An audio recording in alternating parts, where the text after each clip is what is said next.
일막허락이라는 이름. 나는 아들이 둘이다. 큰아들은 어릴 때부터 고집이 셌다. 한 번 마음먹은 건 절대 바꾸지 않는 성격이었다. 밥을 굶어도 혼이 나도 자기가 원하는 걸 끝까지 밀어붙였다. 그게 큰아들이었다. 30이 넘어서까지 결혼 이야기를 꺼내지 않던 아들이 어느 날 말했다. 엄마, 사람 만나고 있어. 결혼할 생각이야. 나는 기뻤다. 이 나이까지 혼자 있는 게 걱정이었으니까. 그런데 만나보고 싶다는 내 말에 아들은 한참을 망설이다가 말했다. 엄마가 좀 놀랄 수도 있어. 처음 인사 온 날 나는 거실 소파에 앉아 그 아이를 기다렸다. 문이 열리고 큰아들과 함께 들어온 여자는 생각보다 어려 보였다. 인사는 짧았고 표정은 밝지 않았다. 자리에 앉자마자 그 아이가 입을 열었다. 어머님, 저 회사에서 해고당했어요. 지금 백수고요. 결혼할 돈도 없어요. 나는 당황했다. 아들은 옆에서 아무 말도 하지 않았다. 그래서 어머님 명의로 된 아파트 있다고 들었는데요. 그거 저희가 받을 수 있으면 결혼해도 될 것 같아서 왔어요. 순간 귀를 의심했다. 처음 만난 자리에서 인사도 제대로 나누기 전에 내 아파트 이야기부터 꺼내다니. 그 아파트는 남편이 세상 떠나기 전 마지막으로 내 이름으로 해준 거였다. 남편이 아프던 시절 병원비를 대느라 빚까지 졌던 우리 부부가 간신히 지켜낸 집이었다. 큰아들아, 너 진심이니? 나는 아들에게 물었다. 큰아들은 고개를 끄덕였다. 엄마, 나 쟤 아니면 평생 결혼 안 할 거야. 그날 이후로 나는 며칠 밤을 잠을 못 잤다. 작은아들에게 물어봤다. 작은아들은 형편을 들었다. 엄마, 형 좋아하나 봐. 그냥 해주시지 그래요. 일주일 뒤 큰아들이 단식을 시작했다. 밥을 먹지 않고 방에만 틀어박혔다. 사흘째 되던 날 나는 무릎을 꿇었다. 자식 이기는 부모 없다고 했다. 나는 결국 아파트를 넘겨주기로 했다. 등기소에 가서 명의이전 서류에 도장을 찍을 때 손이 떨렸다. 남편 얼굴이 자꾸 떠올랐다. 내 이름이 지워지고 큰아들 부부 이름이 나란히 적혔다. 남편이 내게 남긴 마지막 집이 이제 며느리 것이 되었다. 이사 가는 날 큰아들이 내 손을 잡으며 말했다. 엄마, 고마워. 평생 잘 살게. 나는 웃으며 대답했지만 가슴 한구석이 무거웠다. 그날 첫째 며느리가 생겼다. 이막 종이 한 장. 결혼식이 끝나고 며칠 뒤였다. 큰아들 부부는 내가 넘겨준 아파트에서 신혼살림을 시작할 예정이었다. 남편이 내 이름으로 해준 그 아파트. 이제는 아들 부부 명의가 된 그 집에서. 그런데 이사 준비를 하던 며느리가 갑자기 말했다. 어머니, 그 아파트 전세 주면 안 돼요? 나는 당황했다. 전세. 왜? 너희 살 집인데. 며느리가 눈을 반짝이며 말했다. 제가 카페를 하고 싶거든요. 전세금으로 카페 차리면 돈 벌 수 있어요. 어머니도 제가 돈 벌면 좋잖아요. 그럼 너희는 어디서 살려고? 큰아들이 거들었다. 엄마, 제 카페 하는 게 꿈이었어. 한번 해보게 해주면 안 돼? 우리는 엄마 집에서 같이 살면 돼. 며느리가 웃으며 말했다. 어머니 댁에서 같이 살아요. 어머니 혼자 계시면 외로우시잖아요. 저희가 모시고 살게요. 그리고 집도 넓으시고요. 나는 난감했다. 신혼부부가 시댁에 들어오는 것도 그렇고 준 집을 전세로 준다는 것도 이상했다. 그래도 며느리가 내 손을 잡았다. 어머니, 제가 돈 빨리 벌고 모아서 저희 나갈 수 있게 도와주세요. 금방 나갈게요. 카페만 잘 되면요. 큰아들도 고개를 숙였다. 엄마, 부탁이야. 얼마 안 걸릴 거야. 나는 결국 고개를 끄덕였다. 아들이 원하는 일이니까. 일주일 뒤 큰아들 부부가 짐을 들고 내 집에 들어왔다. 아파트는 전세가 나갔고 며느리는 그 돈으로 카페 계약을 했다고 했다. 며느리가 제일 먼저 안방 앞에 섰다. 어머니, 저희 방은 이 안방이죠? 신혼부부니까요. 나는 숨이 막혔다. 안방은 남편과 내가 함께 썼던 방이었다. 남편이 마지막까지 누워있던 방이었다. 그 방은 내가 쓰는 방인데, 어머니, 신혼부부가 제일 큰 방 써야 하는 거 아닌가요? 어머니는 혼자시잖아요. 큰아들이 내 눈치를 보며 말했다. 엄마, 우리가 안방 쓰면 안 돼. 금방 나갈 건데. 나는 결국 작은 방으로 옮겼다. 내 집에서 내가 짐을 정리하는데 며느리가 거실에서 웃으며 전화하는 소리가 들렸다. 응, 안방 우리가 쓰기로 했어. 진짜 넓어. 카페는 다음 주에 오픈이야. 그날 저녁 며느리가 종이 한 장을 내밀었다. 어머니, 아무리 가족이어도 지켜야 할 건 있으면 좋겠어요. 그래야 서로 편하잖아요. A사 용지에 빼곡하게 적힌 규칙들. 우리 방에 들어오지 말 것. 설거지는 각자. 식사는 알아서. 시댁 모임 강요하지 말 것. 임신하면 출산 후 분가 전까지 육아는 어머니가 도와줄 것. 명절은 친정에 갈 것. 생활비는 각자 낼 것. 하나하나 읽어내려가는데 손이 떨렸다. 나는 화가 났다. 무엇보다 속상했다. 내 집에서 내가 규칙을 지켜야 한다니. 이건 너무한 거 아니니? 며느리는 태연하게 말했다. 요즘 다 이렇게 해요. 어머니도 편하시잖아요. 저희 신경 안 쓰셔도 되고 저 카페 일도 바쁠 테니까요. 큰아들은 옆에서 고개를 끄덕였다. 나는 그날 밤잠을 못 잤다. 종이를 계속 들여다봤다. 규칙은 규칙이 돼. 내가 지켜야 할 규칙만 있었다. 며느리가 지켜야 할 건 하나도 없었다. 다음 날 아침 며느리가 출근 준비를 하며 말했다. 어머니, 저 카페 때문에 바빠서 집안일 못할 것 같아요. 어머니가 많이 도와주세요. 규칙에는 식사는 알아서라고 적혀 있었지만 며느리는 아침상을 차려놓길 기대하는 눈치였다. 나는 참았다. 큰아들을 위해서. 며느리가 문을 나서며 웃었다. 어머니, 잘 부탁드려요. 카페 잘 되면 금방 나갈게요. 나는 빈 거실에 혼자 남아 종이를 구겼다 폈다를 반복했다. 몸이 부들부들 떨렸다. 명의를 넘겨준 아파트는 전세로 나갔고 내 집까지 내어주고 안방까지 내주었는데 이제 나는 내 집에서 손님이 되어 있었다. 작은 방 창문을 열고 모래밖을 바라봤다. 바람이 차가웠다. 산막 손주라는 이유. 시간이 흘렀다. 며느리의 카페는 생각보다 잘 안 됐다. 손님이 없다고, 위치가 안 좋다고, 직원을 구하기 힘들다고 투덜거렸다. 그래도 나가겠다는 말은 하지 않았다. 그러던 어느 날 며느리가 임신했다는 소식을 들었다. 나는 기뻤다. 손주가 생긴다니. 큰아들도 좋아했다. 며느리는 표정이 별로였지만 어머니, 약속 기억하시죠? 아기 낳으면 어머니가 봐주시는 거요. 나는 고개를 끄덕였다. 그 종이에 적혀 있던 규칙. 육아는 어머니가 도와줄 것. 10달이 지나고 손주가 태어났다. 작고 예쁜 아기였다. 내 품에 안겼을 때 눈물이 났다. 하지만 며느리는 달랐다. 퇴원하고 집에 온 그날부터 방에만 틀어박혔다. 아기가 울어도 나오지 않았다. 산후조리 중이에요. 어머니가 좀 봐주세요. 산후조리가 끝나도 며느리는 육아를 하지 않았다. 카페 일이 바쁘다며 아침 일찍 나가서 밤늦게 들어왔다. 주말에도 마찬가지였다. 손주는 내 품에서 자랐다.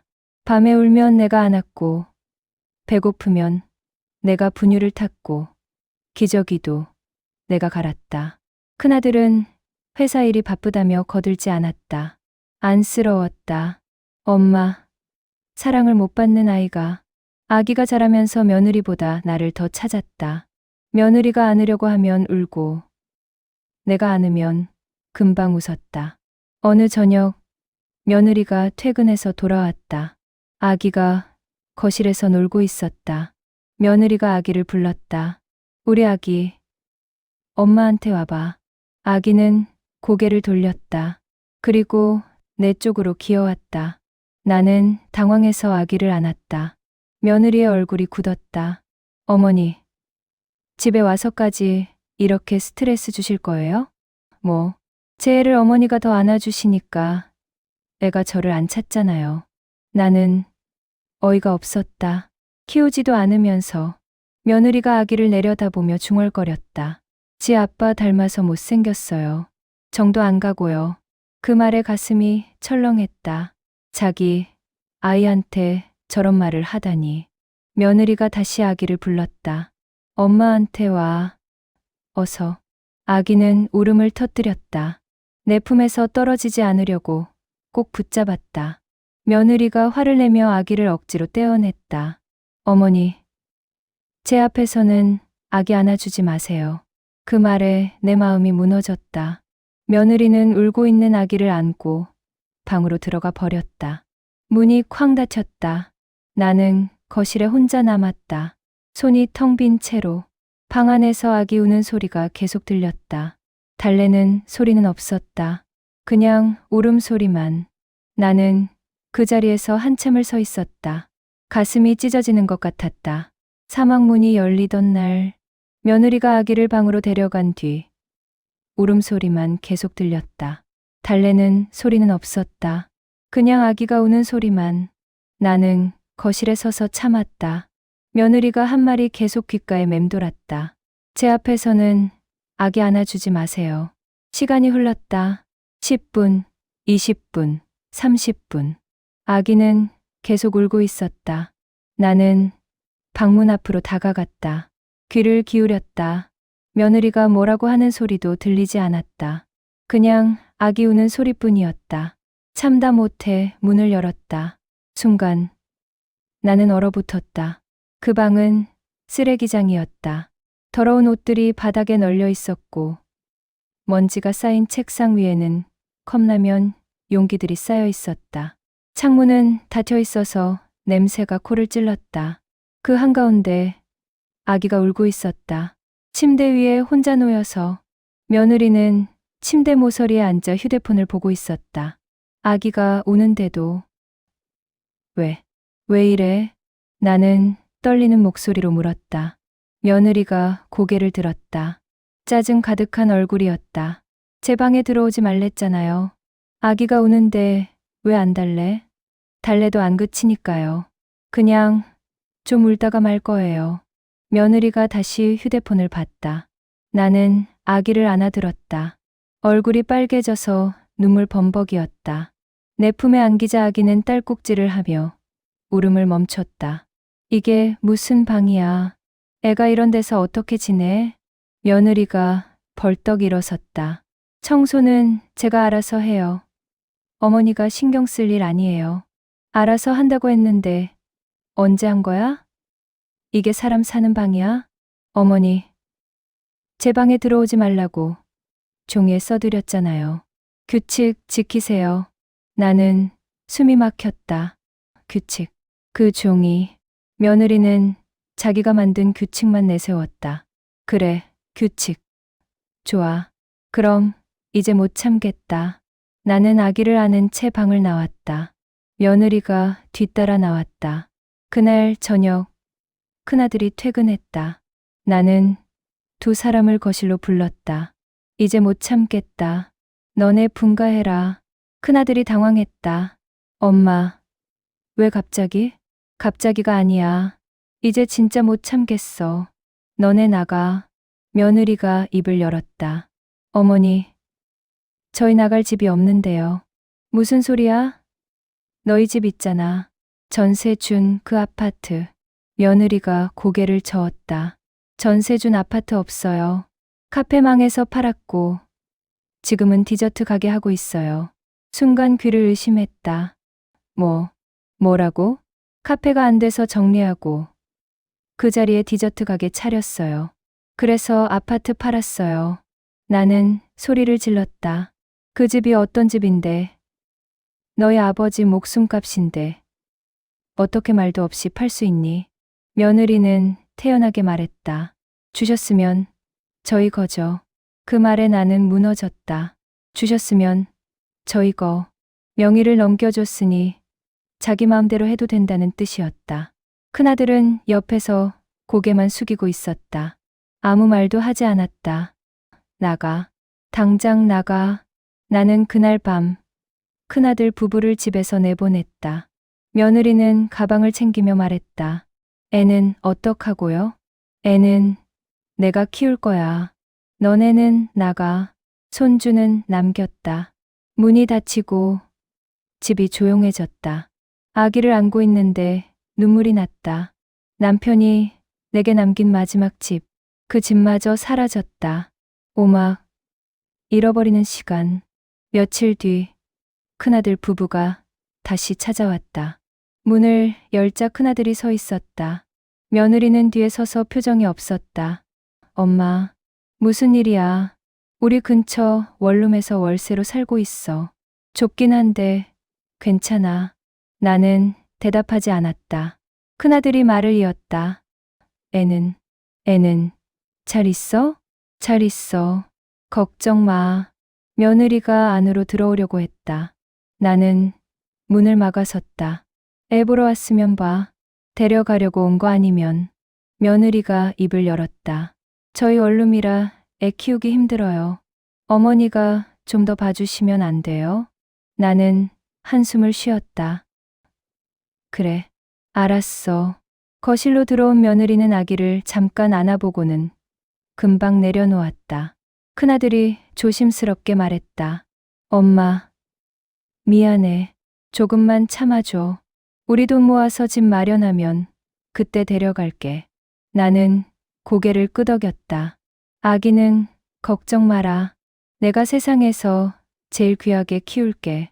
너네 돈 모아서 집 마련되면 그때 데려가.